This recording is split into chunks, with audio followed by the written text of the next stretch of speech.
Yes, we can.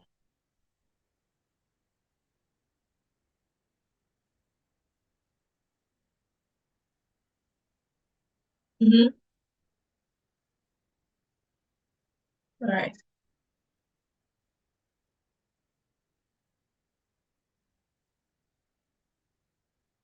Okay. All right. All right.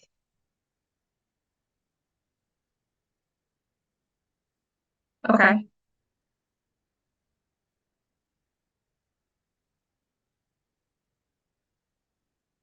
All right.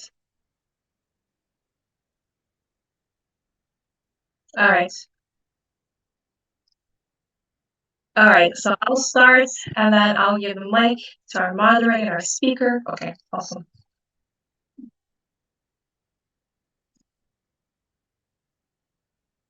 Okay. Awesome. Um,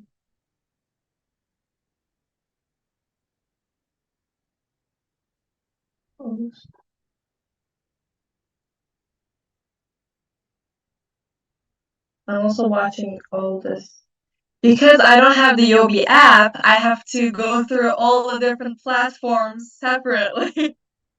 Oh, we could hook you guys up with the Yobi.app then. We had the discussion. We were like, we're very interested in it. But we'll see how I'm not the one who's deciding. Okay.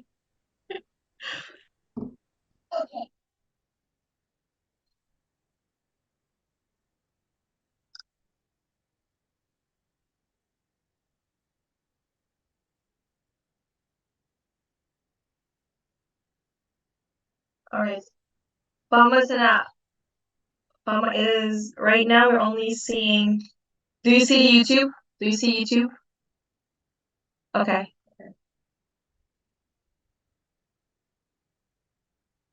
It's weird. See?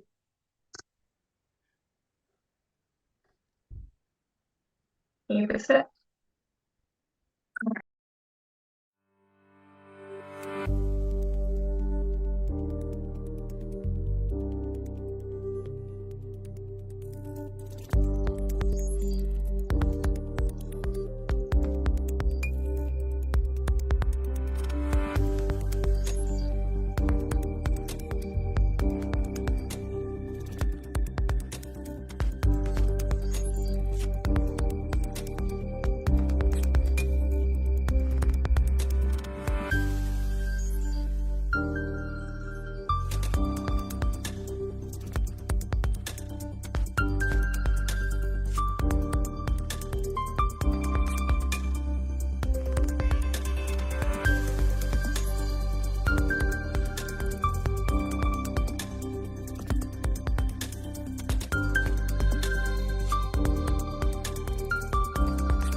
Do you see your screen, Fatma?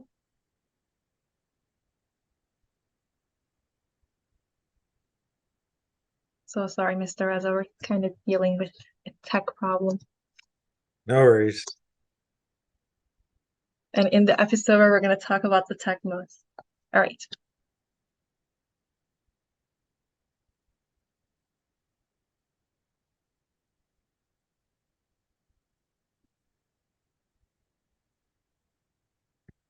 All right, welcome everybody to eTalks. Welcome to the 11th episode of eTalks. Today we have a very special guest and a wonderful moderator. Today we're going to talk about artificial intelligence and its impact on society as well as the ethical considerations in AI development. My name is Zainab Boselik and I will be your host today. And our speaker today is Ahmed Reza, who's a serial entrepreneur with a background in AI and software engineering and a childhood background in the performing arts. He had a brief career as an actor and recording artist as a child before immigrating to the US, which is wonderful. Mr. Reza started his engineering career building image processing software for NASA's Spitzer Space Technology while at Cornell University, where he had major in comp sci and electrical engineering. In college, Mr. Reza also participated in the DARPA Grand Challenge, which resulted in the world's first driving cars. So welcome, Mr. Reza, and let me introduce our wonderful moderator. Bushra Khan is a 17-year-old junior in high school who plays in the varsity ice hockey team, and she's also in the science team and a lieutenant in JROTC. She plays the violin. She loves abstract art. She loves doing research, installations, and just weird art in general. And let me give the floor to you two, and I'm so excited about what you guys will talk about. So welcome, Bushra, and welcome, Mr. Reza. Hello, as your moderator for tonight, I'm really excited about today's topic on the impact of AI on society and its ethical concerns. I mean, at a Stroll event just recently, I did a study on why people are afraid of AI on my stats class, because these fears can have significant implications for the development and deployment of AI. I believe that it is important that we address that so that we can take steps to improve AI systems. Also, going on the impact of AI from automation, personalization, and healthcare, and its concerns on bias, privacy, and job displacements. As someone who has diverse experience in various industries such as aerospace, healthcare, and software engineering, what common ethical challenges have you observed when implementing AI technologies, and how do you address them? First of all, thank you so much for having me, Zainab Bush and Bushra. It's amazing to be here. It's like a little bit odd to hear myself referred to as Mr. Reza. Call me Ahmed if you want. So my background experience, it seems really deep, but that just means that I'm really old. I'm amazed by the young people and the cool things that you're doing right now. Just thinking about my earliest, actually my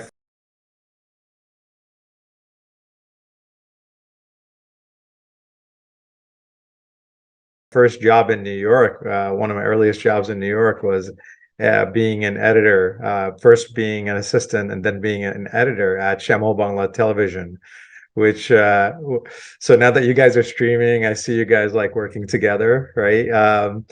I was doing this, but we use this editing system called the Toaster. Yeah, this is like tape and everything. So the fact that we're going live to so many people on YouTube, this is actually a technical miracle that's happening right before our eyes. So just sorry, didn't mean to ignore your question. Just like having a diverse background has actually been an incredible blessing for me. When I first started, the world looked very different, and I think at the core of it, it's that I'm very curious about things, right? I didn't know that AI was going to become really big. I just wanted to understand how computers worked, right? Yeah, till this day, I'm fascinated by computers. I'm fascinated by electronics. And I got into the Spitzer Space Telescope. Like that was my first really cool job. And you'd have to like pry me away from the job because there was so much to learn. And I think getting into AI, even like my very first job, like just digging into it, understanding it, and separating like fact from fiction is really important. Because once you start engineering it, when you first are on a call like this, streaming like this, or experiencing technology, it can seem magical. But when you get into it and you actually see the electrons moving from here to here, and this is what's making these moving pictures appear, right? That is like a whole nother level of wow. And I think my career can be kind of summed up as like, I'm still going like, wow, this is so amazing. I can't believe these little electrons moving from here to here, making all of this happen. Yes, exactly. And as the founder and CEO of Yobi, a communication app that integrates all these um, multiple channels into one platform, how do you envision AI shaping the future of business, specifically with communication and customer interactions?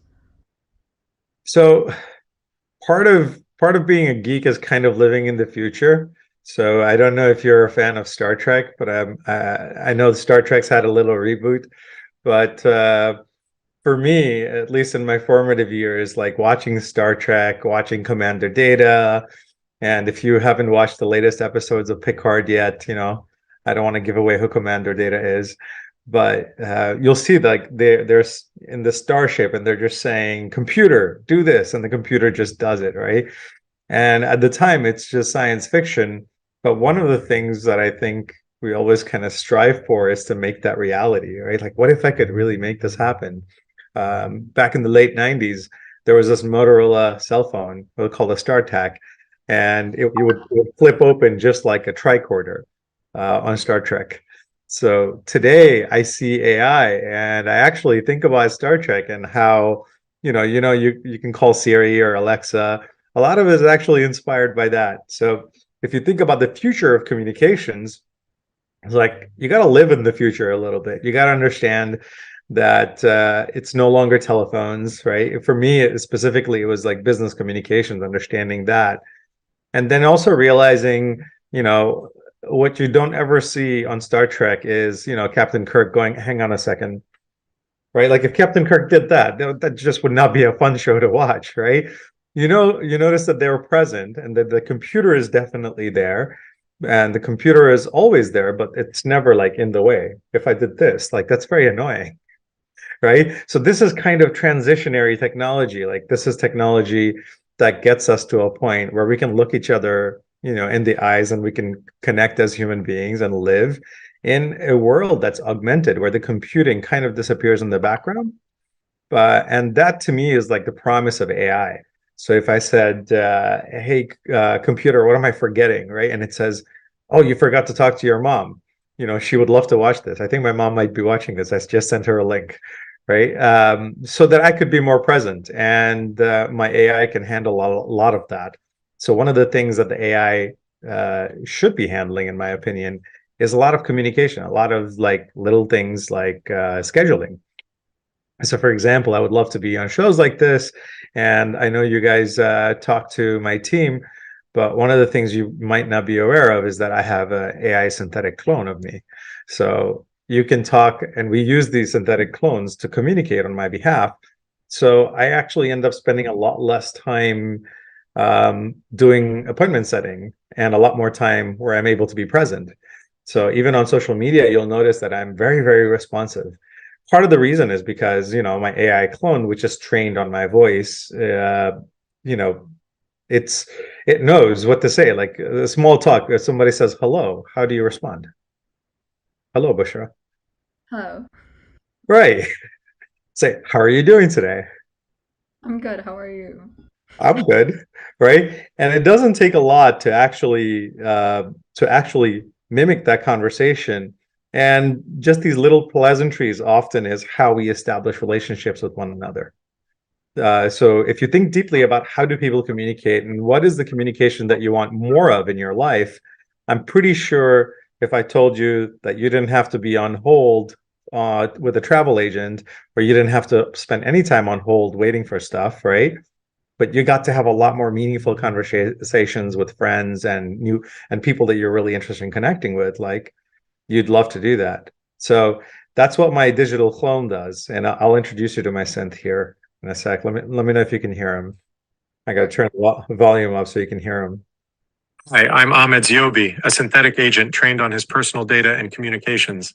It's nice to meet you all.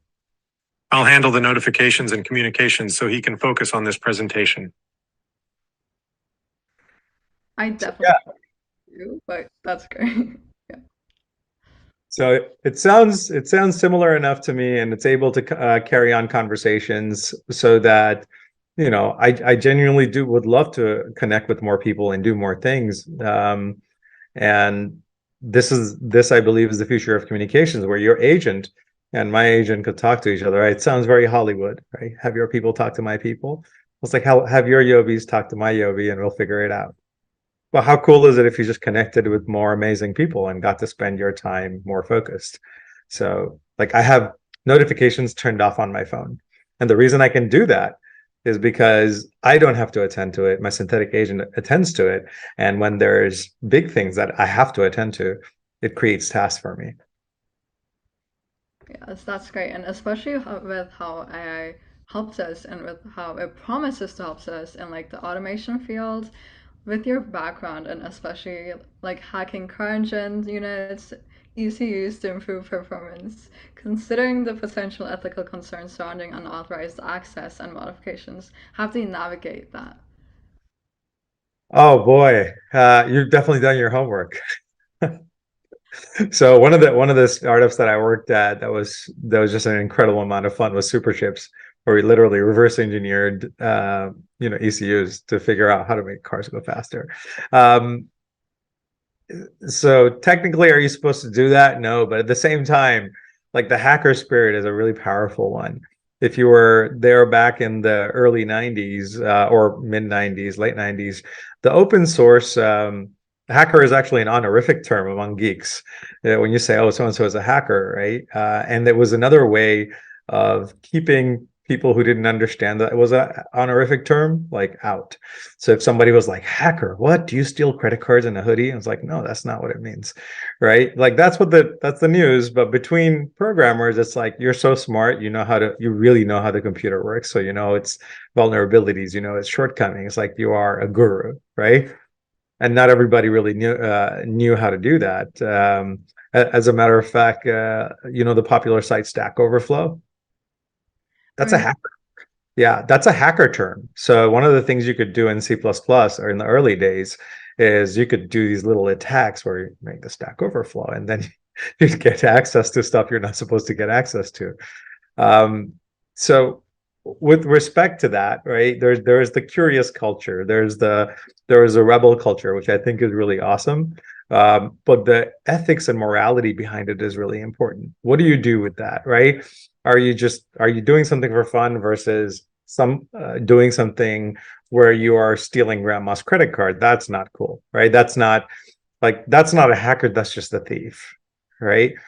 And you can do both of those with a computer, right? You can do things that are good. You can figure out new ways of doing things and have that rebel spirit, which is like a very American thing, right? And which is everywhere, I think, right? But the world has realized that that rebel spirit is worth nurturing. yeah, and going And rock culture and Delaware and even like identifying yourself as an AI geek right. about that. Sorry, I didn't mean to cut you off. No, I was just admiring how the rebel culture effectively actually even like goes on to STEM and AI. And especially with like all the communication tools now that like Chubb, especially like Chubb Hub, it has like created a community for tech geeks and entrepreneurs. And Yobi.app operates in Silicon Valley like a hub for technological innovation and geeks. In your experience, like how has fostering collaboration and providing support apps and actually like doing a community like calling yourself geek, how does it um, lead to discussions on AI? So I think that's something that I thought about a while back, as to like what is it that I really believe in, and beyond just making money. Like yes, people have careers, you'll make money, you have to pay bills, right? Hopefully you don't have to pay too many bills at this age, but soon you'll have to pay bills. Uh, but beyond that, there's more to life than just paying bills. It's like, what is it that you believe in? What are the things that you want to see different in the world? What are the things that you'd like to fix? And that spirit, that builder spirit, that hacker spirit, right? That's something that's important to nurture. And I think a lot of us geeks or people who would like call you like, oh my God, this guy's such a geek. He's just like trying to build Star Trek. What's wrong with you? Right? There's a lot of us. And I realized that a lot of us went into engineering jobs. And even after work, we just wanted to work some more because we really love building stuff. I can't help it. Like if I retired, I would keep working. I would keep building stuff. So with TrepHub, that's what I realized is, what do I believe in? I believe in the power of geeks. I believe in the power that these builders and creators bring to the table. And with the creator economy, you're seeing a different version of that, right? People that just want to build, create, express themselves, and contribute something to the world. So without really too much design, just getting these smart people together, I thought would make a huge difference to the local community and beyond. And with TrepHub, it was incredible how it came together. We used to call it Fight Club for Hackers. And then like nobody would let us meet because we called it Coders, Hackers, Founders, right? And nobody would let us meet. Like even the restaurants were like, no, we don't want you guys here. It's like, why? You guys are hackers. I'm like, no, we're not that kind of hackers. We just like hack stuff together. So we ended up getting an office space between a few of us.